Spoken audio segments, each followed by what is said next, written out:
Dobrodošli še na drugi zaporedni okrogli mizi, tokrat o muzah v glasbi. But I will switch to English because we really have to hurry up. We will talk about musics. It's difficult to say, it's easier to write down. Basically, they will introduce themselves, so I will leave the word to them. Thank you very much.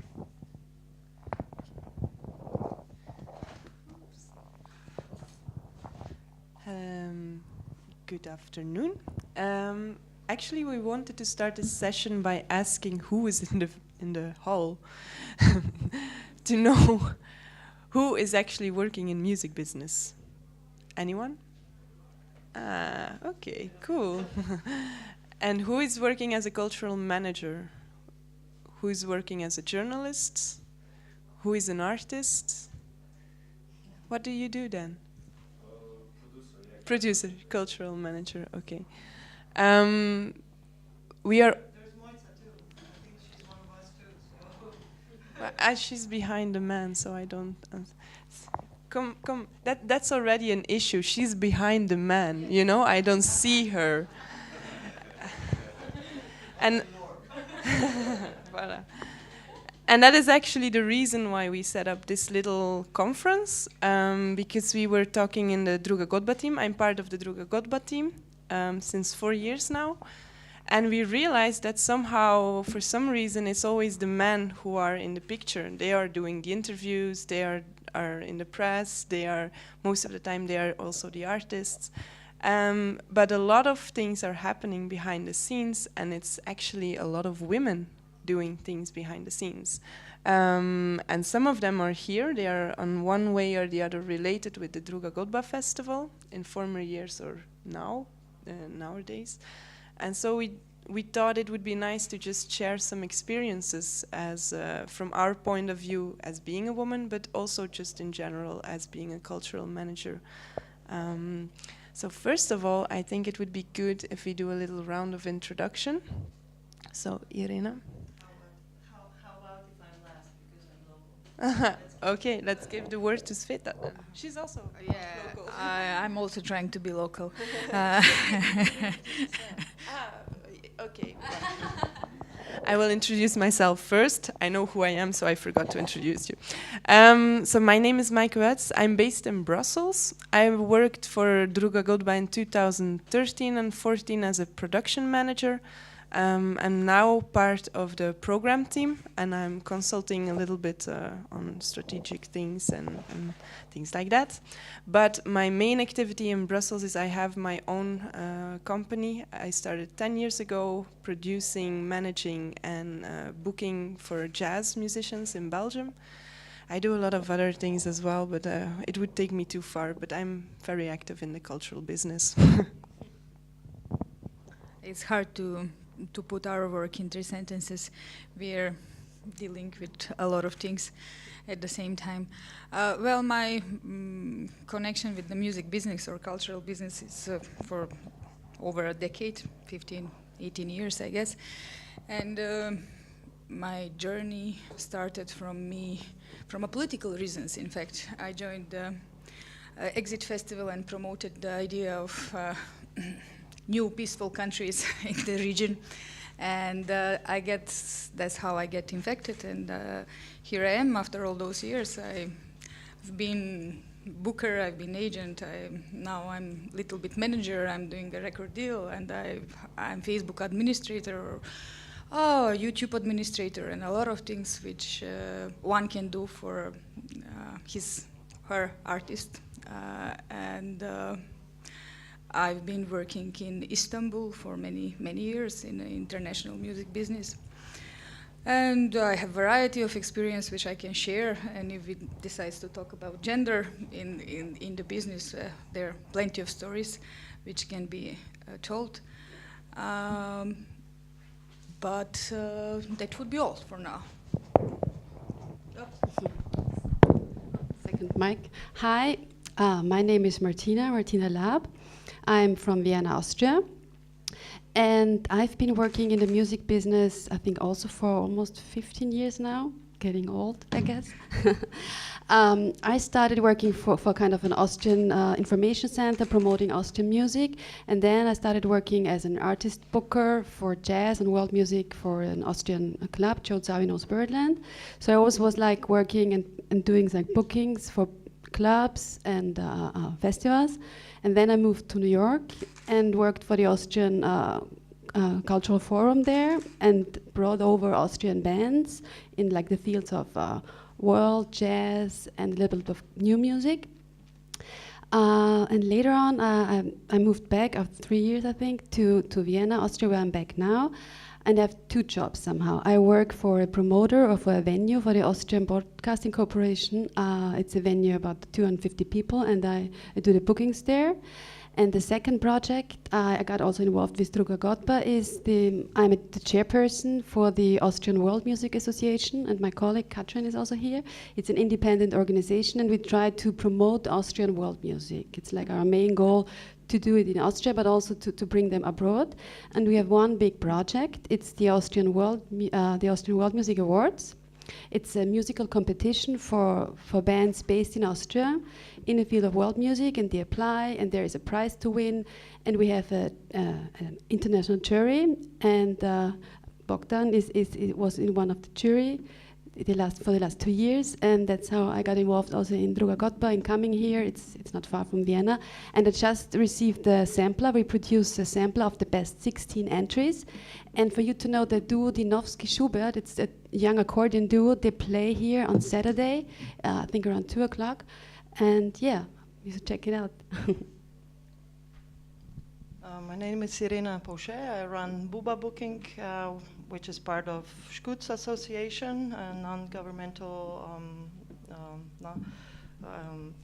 entity. And I run this music agency since '86. Actually, the beginning was a bit different because we were a collective of people, about 15, 20 people working, doing zines, fanzines, writing reports, posters, and then after I visited the States, I met a friend in San Francisco who said, I am going to start booking shows for some interesting bands, hardcore bands. Would you be interested in bringing them over to Slovenia and Europe? And I said, sure. To Slovenia, basically, because he was from Germany. So that collective period lasted until '89, and then my partner and I went on with it. And about 10 years later, in '97, he also decided to quit, so I was left pretty much on my own. And since then, I have a group of people who are helping me with design, with promotion, photography, web page and everything. So we do still the same thing that we did back in the days. So it's going to be almost 30 years next year, promoting shows in Slovenia, sometimes also in other countries.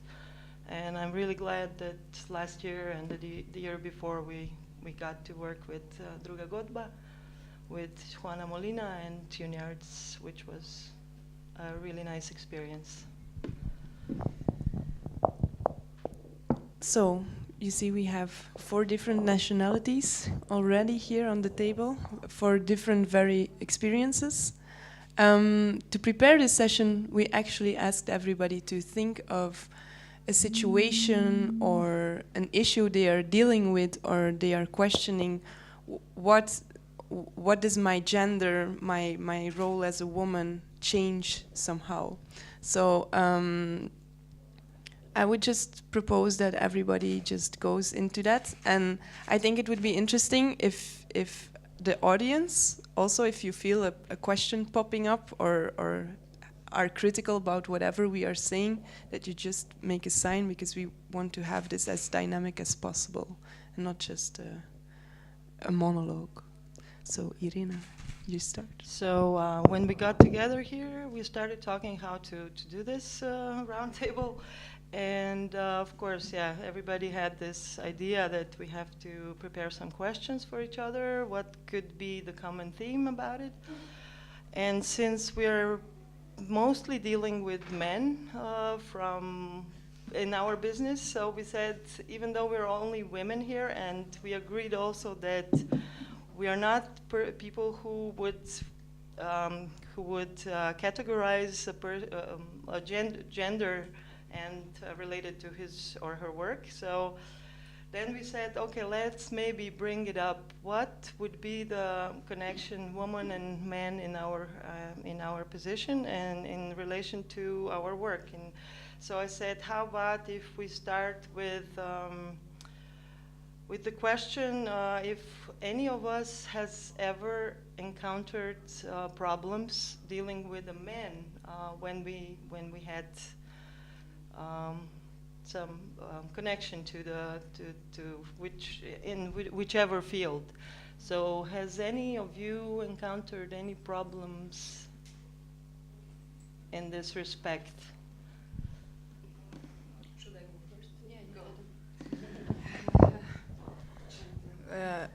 Well, I would say I was the first woman who started working in the music business in Macedonia, and in those times when I entered the office of Lithium Records, nowadays Password Production, the males there thought that it's a bad luck if woman comes in.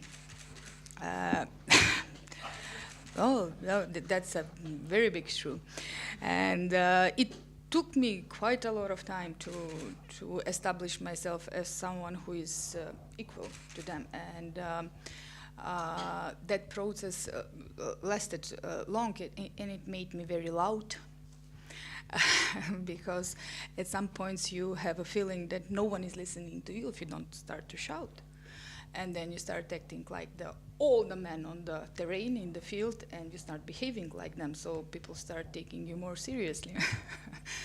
And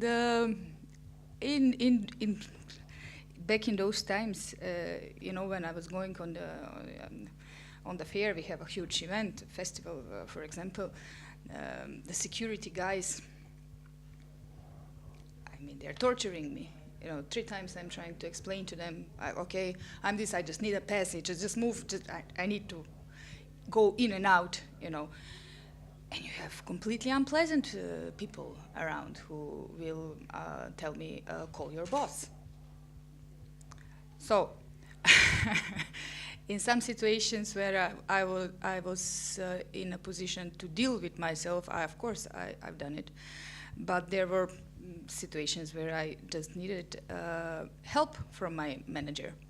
One of them is we were doing a show in Pristina back in 2009 when they proclaimed independence, and it was completely crazy project in the middle of the winter in the open air stadium, and there hadn't been concert in Kosovo for maybe over a decade, so completely crazy conditions of doing this event. And we went there 7 days before, so and I'm the main coordinator of the project. So I went in Kosovo, in Pristina, and I got a team of 30 people, 30 men, which I needed to explain what we're going to do and how we're going to organize all this stuff. And I'm starting to talk, and I'm explaining, this will go there, this will go there, this is that, and and one guy is starting to laugh, and he's telling me, call your boss. Okay. So I just left the room, and I went to log in, and I said, you see, there are people inside who think that I'm not the boss. So Login had to intervene. He went inside, he fired the guy on the face of the place, and that's how the whole thing ended up. Istanbul, that's another territory and geographical, cultural area, I would say, where there are plenty of women in the business, but I wouldn't say that they're on the leading position. I would say that there are a lot of women in the cultural field, in the art centers, in the exhibitions, and so on and so on. But when it comes to the leading positions, like who sells music or who is doing record deals, then women are really missing in these roles. Why is it so? It's long story, I guess. But women are hardly penetrating in a high position.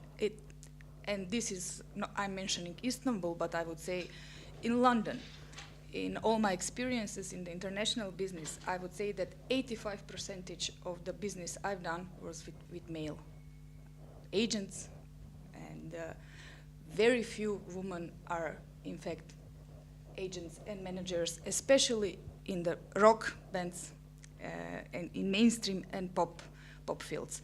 The situation is rather different, I believe, in the jazz and world areas, where there are plenty of women who are agents and managers and doing incredible job, but this is not the case in the more mainstream music, I would say. I would say that women are in every process along the way, but on top, there's a male person. And I think we can maybe discuss how is it in Belgium and Austria. Do you see that? I have a little anecdote like that also, because I founded my company and I'm running it for over 10 years now, and I have had many different collaborators, some female, some male, and a couple of months ago there was a guy and he was older than me. And all of a sudden, he was just starting. He came from another domain and he was just starting. But he was getting the invitations for all the important fairs all of a sudden, because he's on my website. And it's in these little things. I don't want to use my gender. I'm kind of a self-made woman. I started and I did it. And when I get the question, is it difficult as a woman? I don't know if it's more difficult as a man or a woman, because I'm a woman and I've always been in this situation, so I don't know if it would be easier. But I was a bit surprised to see actually that they were starting to ask him instead of me, which was like, why is that happening? And definitely I feel in certain environments you feel that you can say something at the table in a meeting, and people would go like, and then okay, couple of minutes later, an older man says something, and then everybody's like, yeah, good idea, and you're like, but I just said exactly the same thing 5 minutes ago, and nobody was anticipating on it, because either they didn't get it or they just don't take you seriously, and it is something that is occurring. Obviously, it's something you have to deal with. But it's not blocking me. It's just delaying processes in some way. So it happens. I think it's not like they ask me, go get your boss, but there is still this small things. And sometimes it's even more difficult, because I live in a country where everybody thinks they are very progressive and they are very we're very equal and women are the same. But there's so much machoism underneath something, and I think it's also a lot of times not really meant to be it's not an intentional evil or something. It's just there's also a lot in pop rock, like you said. I feel it's we're just a bunch of men. We're having a beer together in the evening, and this is how a lot of the things are decided in the bars and not in the office. So a lot of the times it's we're just this bunch, and we get ideas and and then it develops. And sometimes as a woman you're not immediately part of the hang. So, but I personally I can be part of the hang. So you just have to drink a lot of whiskey and beers, and you can get part of it. My experience from all the bands that we've booked was actually very positive. I don't even remember too many little details that would make this a problem. But it happens. For example, with club owners, or on some systematic level, it does happen. Yeah. So personally, I really haven't faced any issues in this regards, not so far. But what I've seen is that, especially in world music, there are a lot of women involved in the decision-making process so far. Jazz a little bit, and pop and rock is really, it's a male world.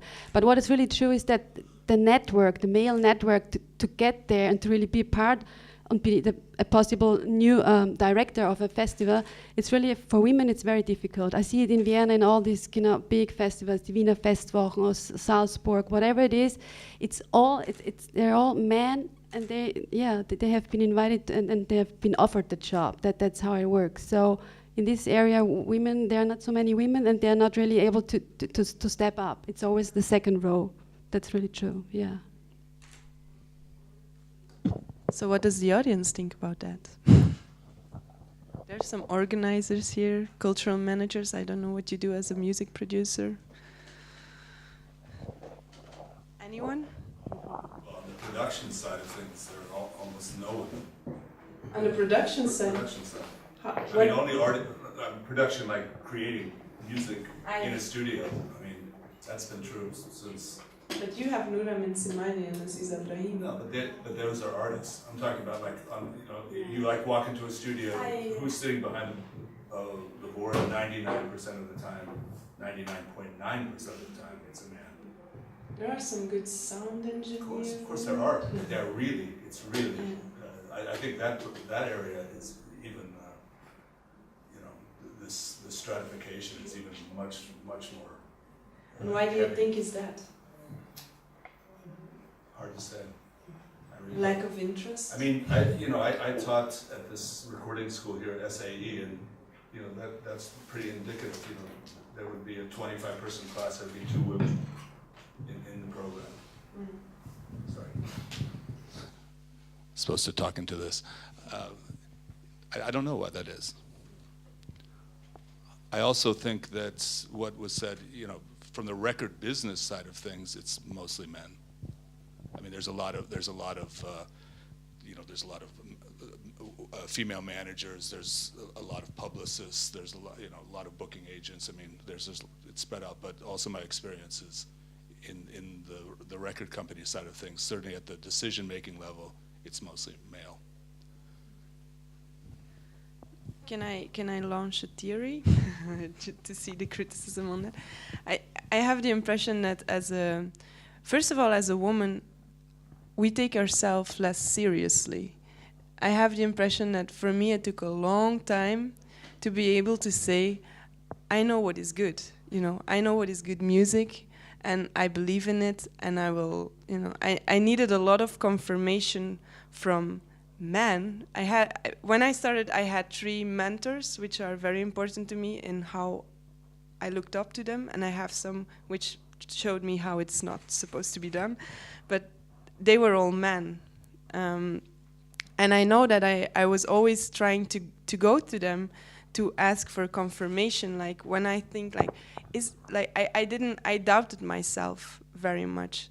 And now after 10 years, I think I've started to feel like, but come on, I could do this as well as any other, or I have a gut feeling I could actually do that. And I think if you're a producer, you have to select an artist, you have to be sure that he's good. Also on a program level, you have to be convinced about yourself that it's that. And I think men are just a little bit more convinced about themselves. I don't know. What do you think? I would agree in general. I think that many women suffer from lack of self-esteem, and it's a process until you establish yourself, and you need recognition from men, and they're helpful. They do influence and build you up and make you professional. I have learned a lot from male colleagues, bosses, and I enjoy working with males still. Working with a British man, for example, teach me that I shouldn't take things personally, that this is a business and this is how it goes. And that helped me quite a lot.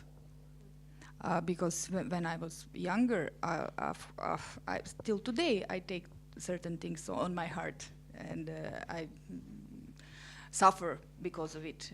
But when I was younger, it was much more present in myself.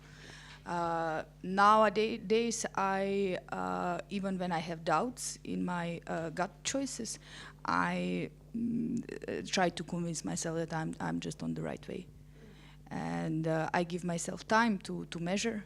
And I always say, okay, up till September, I'll understand whether my gut instinct is wrong or not. And this is how I make decisions. But it also took me a lot of time to decide that I would like to work independent. It's scary. Can I ask Irina how do you make your choices for artists you work with? Is it you, or is there any male colleagues involved? Pretty much it's me, but I like to hear from other people what they think about my choice. And I ask them, of course, if you're a booker, talent booker, you have to ask also the audiences what they would like, because you can't just do whatever you want to do.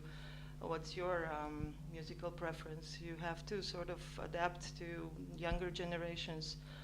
At first, there was a group of people deciding this, that, or maybe back then there weren't that many bands even coming to Europe, so we were happy if the information came that we could host them. But right now, yeah, I try to book bands that I like personally. I think passion it drives all of us why we do it successfully. So yeah, in a way, it's always really helpful if you have a group of people whom you trust, whom you can also hear suggestions, and then yeah, there's so much music today that absolutely you need some support from the back.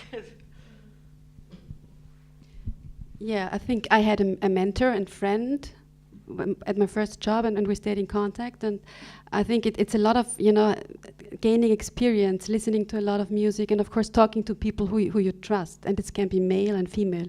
I don't see any difference. But what I think is regarding to really push female directors and programmers. It needs some kind of a network. It needs women to support women, and I think there are a lot of networks, but that's very important. That's how men do it.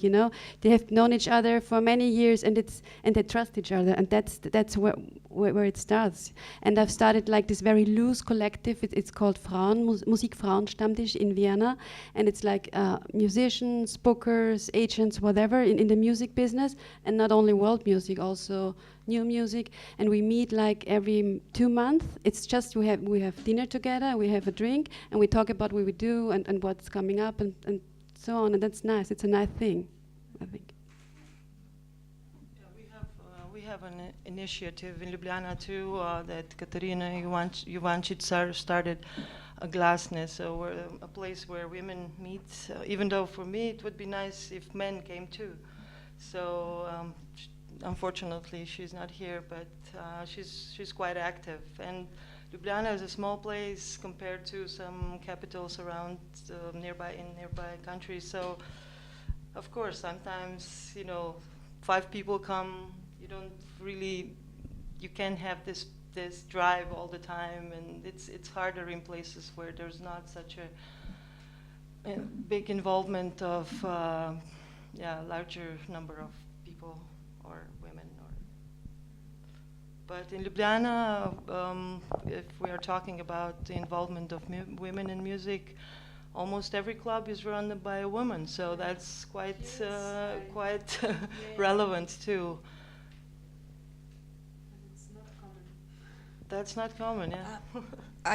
I strongly believe that changes are happening, because before 10 years there was absolutely no woman with whom I can talk about music business. I didn't know, and they didn't exist in Macedonia also. Nowadays I have a network of women friends who are working in this business. They are on variety of positions, and we do get in touch very often, and we exchange informations. We talk quite a lot, which was really not happening before 1 decade, at least not from me. Slovenia, I think it's different in this. I think it's got to do with the traditional role of a woman. Probably in Macedonia it took a longer time than in Slovenia. I don't know, maybe the two of you can tell us about the Western world, because in socialism the roles were more or less officially equal, but and I think that women had more rights in socialist countries than, and had more positions than maybe in the West 20 years ago. Well, I'm not since 20 years ago. I'm since 12 years ago I started my career. So, but I must honestly say, for me, I didn't have any female mentors. I didn't have any women I could relate to on a professional level. It were all men. All the artists I work with are men. So I was often put in the situation as being the little girl, like what is she talking about again? And so I had to really struggle somehow to get this confidence in what I do, what I think, what I say. It's relevant enough to actually say it. And now it starts like the last years also by being more in international conferences. I encounter different female presenters or whatever who are relating. And I have this thing, like we have, like you said, some women who have been battling to be accepted in their position. Sometimes they become worse than men, like even to the other women. Like they can become like really bitches, and they're like it's kind of, you remind them of their weak position, so they even put you further away, and to prove that they're not just weak, like you. Yeah, but even worse, you know. And then you have what I call, and she knows because she was my assistant at the first festival, we have the women of the sisterhood, you know. We are there, and we reinforce each other, and we don't ridiculize each other when somebody says something stupid, because when or not even stupid, or if you say but when you make a mistake as a woman, sometimes it's like, wow, it can be so put in a big focus, and it's so overwhelming somehow. And yeah, some. I agree. If a woman makes a mistake, it's a lot easier to see. Everybody like, uncovers it immediately. Yeah. But so that's what I said. Like in the Western or Northern countries, we all have this vision that we are so progressive and we are so ahead and we are so. But there's so many hidden machism and. For example, really also the agents that you deal with, they're mainly men. I mean, nowadays a little bit more women are involved in this part, but maybe 20 years ago, 30 years ago, there were all men. Very, very, very few women representing some artists that you could book. And of course, if you had to deal with the English agents, then comes the national characteristic of arrogance, and you know, who are you from Slovenia or from Yugoslavia? Yeah, somebody in Munich, actually, that was a woman, said to me, like maybe 6 months after the war in Slovenia ended, or when it started and ended in 10 days or so. That lady said, "Well, there's war going on in your part, and there wasn't any war." Because it was so many months afterwards, but somebody in Munich didn't know, you know, where Ljubljana was and how to, you know, that we could already start booking shows. I don't know. There was one thing that Martina wanted to address in regard to. Yeah, but I'm not sure because it's not a gender issue. It's a completely different. So I don't know if we should start it okay. now. I mean, up to you. Well, Yeah, well, I think it might be It's a completely different issue. I'm facing, or our organization is facing, a financial problem with the awards, because they have been sponsored now for, I think, more than 10 years by the Viennese government, by the city of Vienna, the cultural budget. And we have been producing this now for 2 years, and we tried to open it up, to have an international jury, to have it everything online, really to have it easy for musicians to participate, and the jury could vote online. So we really tried to have an easy access and to have it internationally seen. So different bands applied somehow. It was like also a little bit more well-known bands like Federspiel. They received the first prize last year, and they also played a showcase at WOMAX, which is great, and they did a great showcase. So, but they're already, they're already seen in Austria, and they're starting to go abroad now. And we just had a meeting with the guy who is supporting the awards last week. And we wanted to ask, we knew that for this year there's no money. So we knew, okay, this year we're not going to be able to produce the awards. But for next year, we wanted to announce it. And then we had the meeting, and he said, yeah, money is getting less and less. And maybe we can still do it, but with less money. And then he said, but no, there's also another thing. It's about, how you do the awards. And we're not happy with the product, and we are not happy who won, and we think it should be more very bands who just start to play and who are extremely unknown, and also the jury, we were not happy who you choose for the jury.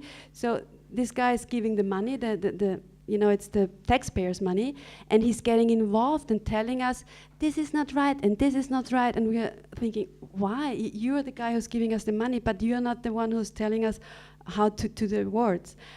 On the one thing, it's his baby somehow. I think he kind of invented it 10 years ago, and we are now, okay, so we said, okay, we're going to think about it, and we are now discussing either, stopping to produce it and saying, okay, with this, we think we have a great product here, and it's seen even, outside of Austria, or we try to do it his way, but then he's going to dictate what we have to do, and that's really... I'm going to make a gender issue of this, since this is in the team. And I like to just put something on the table and then you can react on it. Could it be that this is a case which reminds me of other cases where in a male-dominated environment, somebody who has this hierarchical position, who is giving the money, who has initiated a project, etc., etc., etc., he has this position, and everybody kind of accepts that. So whatever he will say or indicate, you will do, because I have the impressions sometimes, and now the men can react on this later, that men are much more easy to accept this hierarchical situation. And I think that as a woman, maybe just speaking for myself, we tend to not accept. It's not because you give the money, it's not because you initiated it, that you own it.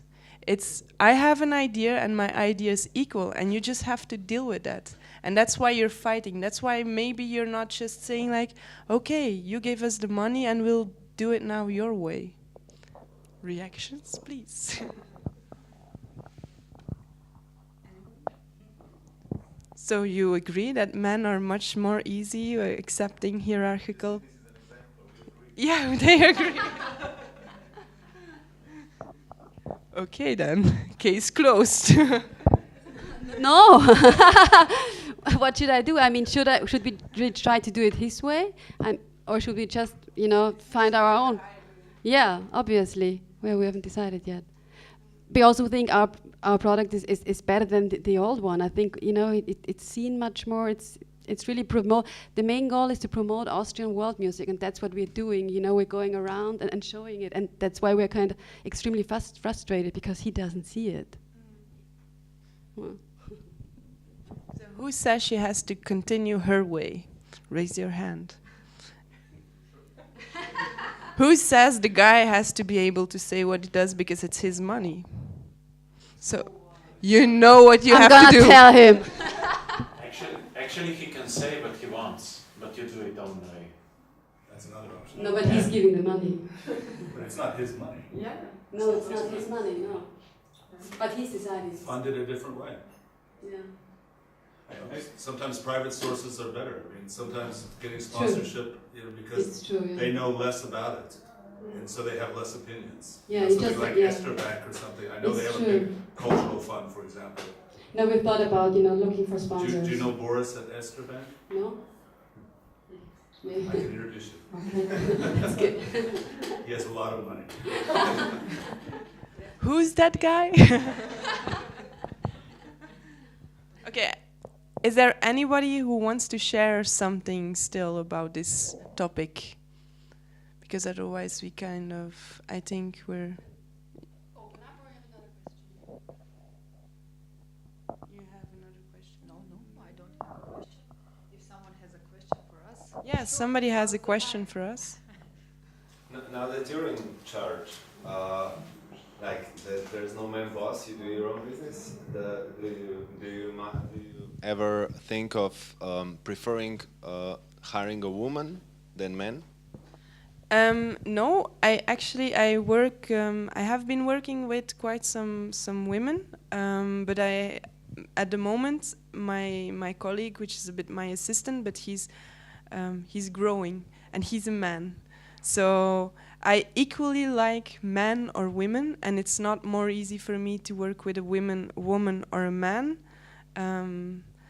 but it's striking me that sometimes when we go somewhere, even for him who just started and he's 10 years younger than me, or even a bit less, but it's like he's getting taken seriously much more easily. Maybe also because the company is already established now. When I started 10 years ago, I was just fresh, So I also think often about it's maybe more an age thing than a gender thing. You need to build credibility, and that's something you develop with the years. But I have absolutely no problem with men. I love men, even to work with.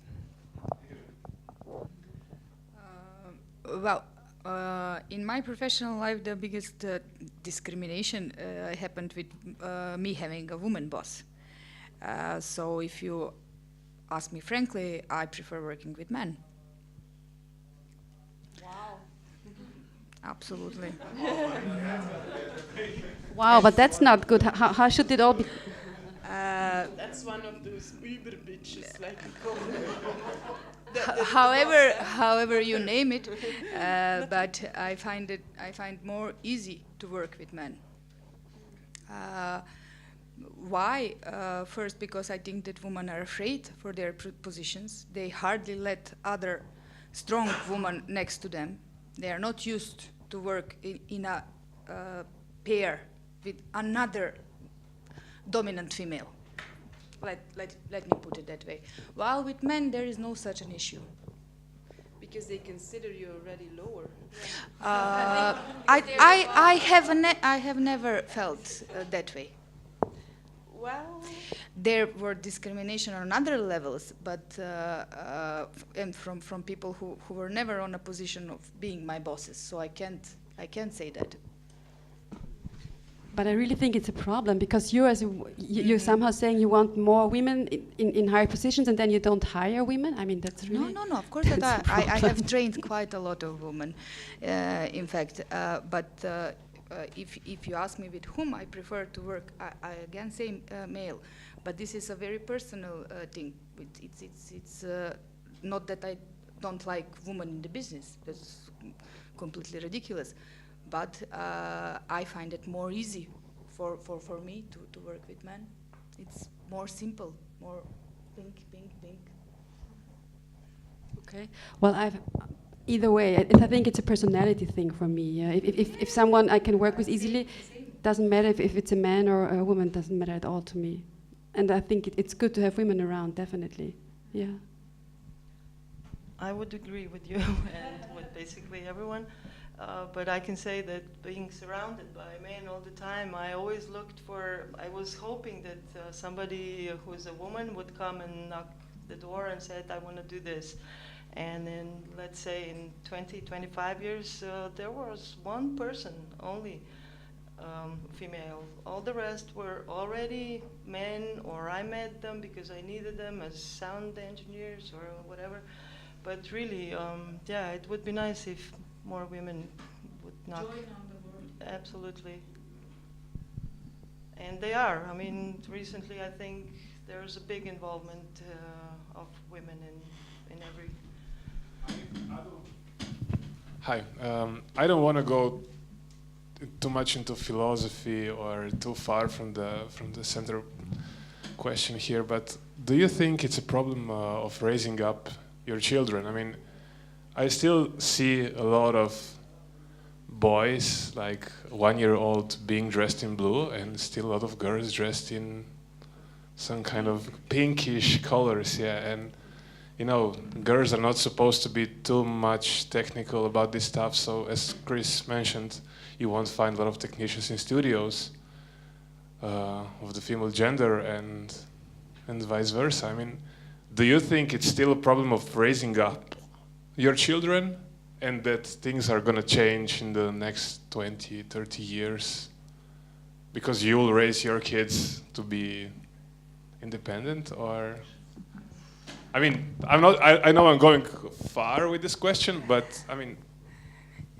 I've been lucky to have parents as mine, and I've been raised to be quite independent and to think, not to think on my gender at all as an issue. And I hope if I have children one day, I will raise them in that spirit. And although I'm a woman and I'm one child, I has never felt like a princess. It was never my identification. So, accordingly, I wasn't raised into princess. Just music in the end. It's everywhere you look. I mean, how many bank directors do you know being females? It goes far. I mean, it's not just music. So it's in every industry. Yeah, it's hard. First of all, I don't have children, so I don't know how I will raise them if I ever have them. And I don't know. Do you have children? Anyone? See. Combining this kind of job with children, not easy. That's maybe another topic. But I have to really think how I was brought up and raised in a way. I think education of your parents is one thing. I think society plays a big role in how you model yourself and how you relate to what your capability is, what you're able to do. And that's why I think it is important to have these kind of conferences where we can be a role model. Like I said, my mentors were men, because at the time there was, in my country or my cultural environment, there was not so many women doing what I'm doing. And there are women, but in lower positions. And I established my own country. Wow. Company. It's called Aubergine. And I think that's why I think it's fascinating we have to show girls growing up that it is possible, that it's absolutely possible to do that, even if you're a girl, you know. But yeah. Yeah, I think the upbringing absolutely has a very important part. Why women feel insecure. I come from a rural background, from a village, and of course this was present in every corner. Whatever you did, you were labeled immediately. As a woman, shut up, you know, or not from my family, my parents, but once you live like in such an environment, of course, you've got a challenging work once you get to the city. And yeah, when I got to Ljubljana, for example, to study in the secondary school, yeah, you have this, you think there's such a big difference between you coming from the village to the city, because here everybody's from the lawyer's part or the doctor's part. But yeah, you just gotta have the guts to go on, and when it's hard, you have to convince yourself it's not when you fall, it's when you rise, right?